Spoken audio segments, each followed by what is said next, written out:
morning friends and welcome to the pre-market view. We have seen the risk of playing out across global markets. So US markets were down anywhere from 0.69 to almost about 1.29%.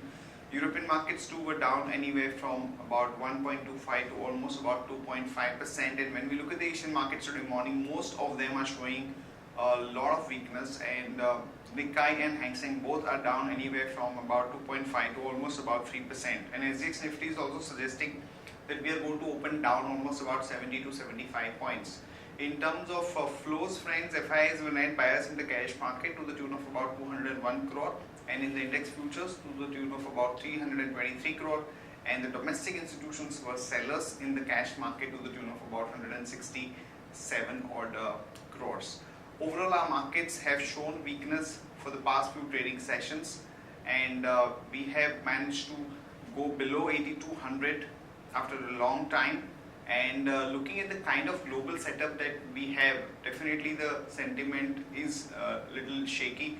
The key things to watch out for would be the progress on the monsoon and what really happens on the GST front, as we have indications that the NDA will be able to get enough support in Rajya Sabha to clear the GST. So those two things are something that the market would be watching out for. On that note, let me invite our F&O expert to take you through important F&O cues and ideas that we can have from the derivative side. Good morning friends, we'll give analysis on derivatives. In Friday's trading session, taking mixed cues from the international markets, our market did started on a flattish note, and thereon it oscillated between positive and negative territory throughout the day. And it was a day where we have seen some kind of a selling pressure in Nifty after a long time, and Nifty eventually has gone below the 8,000 important support of 8,200 levels and tried to test the levels below that, but eventually gave a closing below that at 8190.40 and closing with a loss of around 0.5%. On the open interest terms, we did show an build-up of very minor build-up of 0.19% in the open interest. In the absolute terms, 44,000 shares were added in the open interest. Cost of carry also decreased from 5.5% to 4.5%. That is, Nifty premium did came down significantly from anywhere around 17-18 odd points to currently 10 to 12 odd points. On the put call ratio front, we did show a bit a decrease in the put call ratio in line with the market going down. It was but obvious put call ratio also decreases as we do see a good amount of unwinding in put option.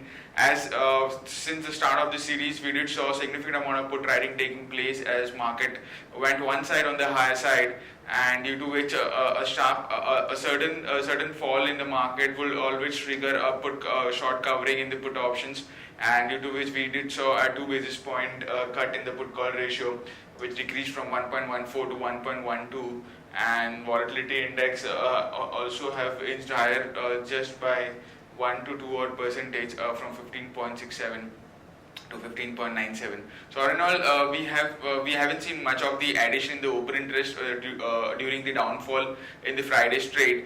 But yeah, we have been seeing significant put writing and today's trading session since getting negative cues from the international markets, and our market to open on a gap down of 50-60 odd points. Now the crucial area to watch out for is the 8,000 activity in the 8,100 put option, where we did show good amount of put writing taking place. If we see an unwinding into it, we'll see a further downfall in the market, or else if we see a continuous build up, the market might take some kind of support around that level.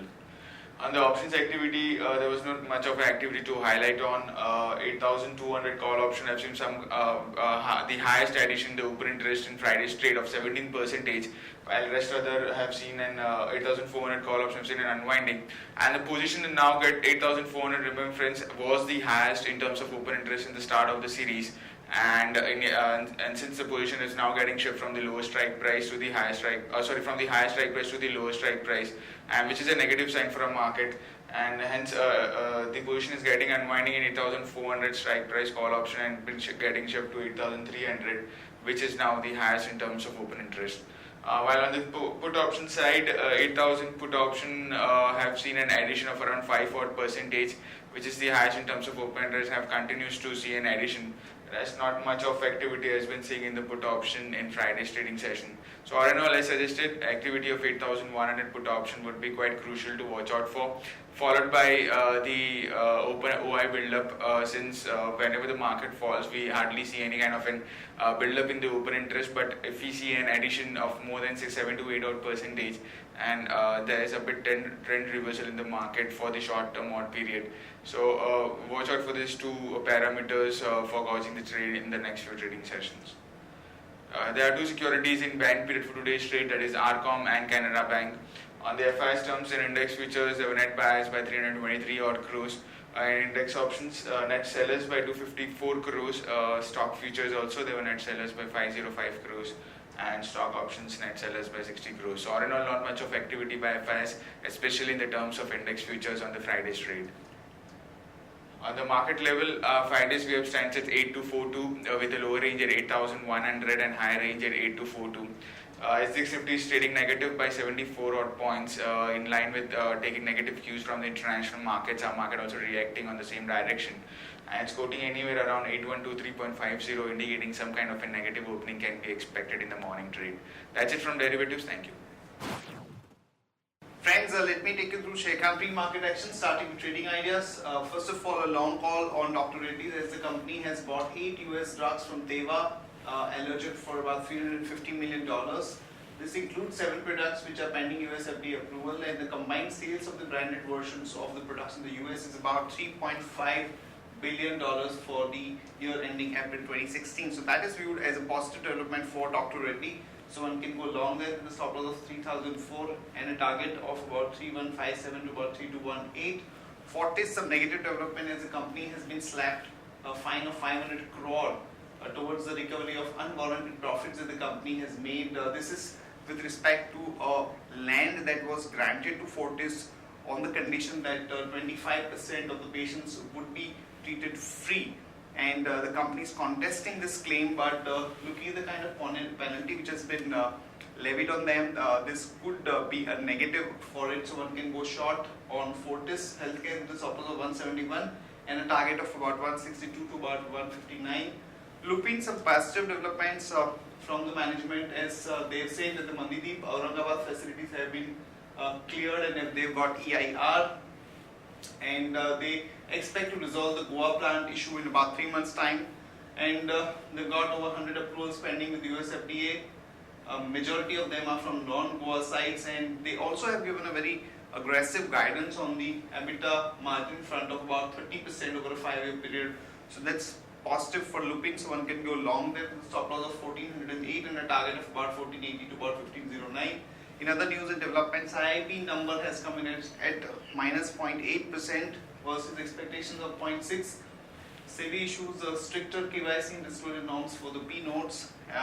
Enforcement Directorate has attached Vijay Mallya's UBHL assets worth about 1,400 and 1,100 crore in the IDBI case. Aviation Ministry has proposed measures to empower air passengers. There is going to be a cap on the ticket cancellation charge, and less baggage fee has been proposed. Tata Power to acquire Welspun's renewable energy arm for about 9,500 odd crore. Coal India arms to buy back shares worth about 1978 crore. And with sanctions easing out again on Iran, Aban Offshore has started receiving payments and hopes to collect about $280 million. That's a positive for Aban Lloyds. Apollo Tyres to be excluded from the S&P BSC Auto Index from June 20th. RBI has asked FIIs to bring down stake in IIFL holding to 80% from 100%. RBI hikes foreign holding limit in Yes Bank to 74%. Amtech is close to selling their German unit, which is profitable, for about 4690 crore to a foreign buyer in a bid to reduce its debt. Madras High Court has issued an order in favor of Sun Pharma in a trademark dispute it had with Cadila Healthcare. List of stocks with positive and negative bias. Positive bias IDFC Federal Bank, negative bias Apollo Tyre ITC. Stocks for investment that we like at this point of time: Bharat Electronics, HDFC Bank, Maruti, Hindustan Unilever and Glenmark Pharma. That's it from all of us, friends. Have a good trading session and see you tomorrow at the same time.